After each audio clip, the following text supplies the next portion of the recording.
What is impeachment? How does the Constitution define it? How should it work? There are two ways to remove a president of the United States. One is, of course, by elections. Presidents have to be elected every 4 years, and by constitutional mandate, they can only serve 2 consecutive terms, 8 years total. But the other way is by Congress impeaching the president first in the House, and then convicting the president, and then the president is removed.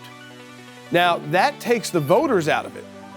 So when you're less than a year away from an election, as we are now, for President of the United States, you've got that opportunity coming very quickly. The other way, though, impeachment is spelled out in the Constitution. First, in Article 1, impeachment lies solely in the power of the House of Representatives.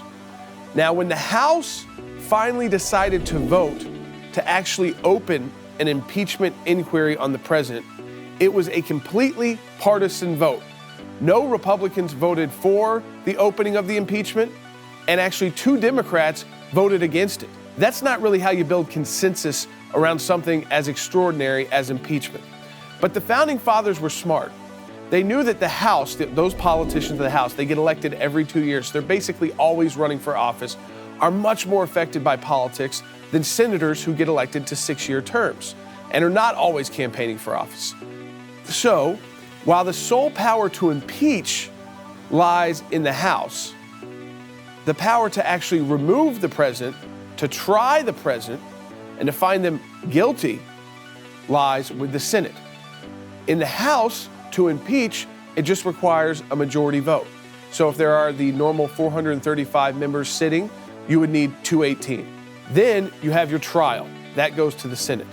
And the senators, they cast the votes. So they're kind of like the jury, if you will.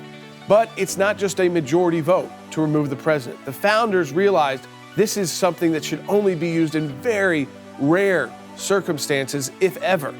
And so if it's used, it's going to require a 2/3 vote, 67 senators, not 51.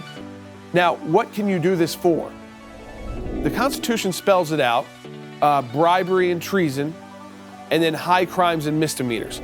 But certainly, disagreeing with a president's foreign policy is not a high crime or misdemeanor. And they're supposed to lay out kind of identifiable crimes, things that you can at least understand. For instance, in Bill Clinton's case, President Clinton wasn't impeached because of what happened with an intern at the White House. He was impeached for lying under oath during his testimony. The House impeached, but the Senate did not convict.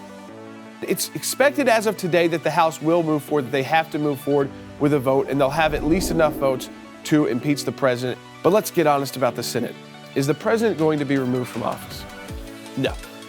Here's why.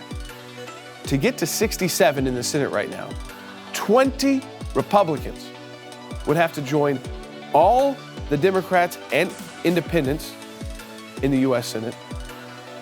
20 Republicans would have to go against the president, and not just saying they're against the policy or against the phone call, but actually to say we're going to remove him from office, use this extraordinary constitutional power for the first time ever for a sitting president, be the first president removed. So you really think 20 Republicans are going to do that? Absolutely not. We actually have a way for you to be active on this. At ACLJ.org, we have a petition calling on Congress to stop shredding the U.S. Constitution.